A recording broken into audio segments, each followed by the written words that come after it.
Manasa Devi temple, Manasa Devi టెంపుల్కి వెళ్తున్నాం మేము. మానసాదేవి టెంపుల్ అండి, ఇది రోప్వే. ఇది మొత్తం కిందంతా అడవిలాగానే ఉందండి కిందంతా మొత్తం. అసలు అదిగోండి మొత్తం ఇది రూటు కూడా నడిచి వెళ్ళే దారి కూడా ఉందండి దీనికి. ఇది కాకుండా ఇదిగోండి రోప్వే, ఇదిగో చూడండి ఎలా వెళ్తున్నాయో, నడిచి వెళ్ళే దారి.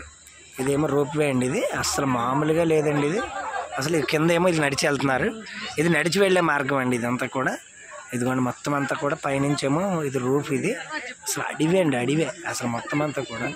అసలు ఎలా ఉందంటే అసలు మీకు మొత్తం అంతా కూడా రూప్లే. అసలు అక్కడ నడిచి వెళ్ళేవాళ్ళు నడిచి వెళ్ళిపోతున్నారండి. చాలా అద్భుతంగా ఉంది ఇది. అసలు ఎలా ఉందంటే అసలు ఇక్కడికి వస్తే, హరిద్వార్ వస్తే ఇది ఖచ్చితంగా ఇది చూడాలి. నడిచి వెళ్ళడం చాలా కష్టం, రోప్వేలో కనుక ట్రై చేస్తే మనకు చాలా చాలా బాగుంటుంది, చాలా ప్రశాంతంగా అసలు చూసుకుంటే. ఇదంతా దారి అండి. సరే అండి, జై మానసాదేవి. నమస్తే అండి, ఉంటాను.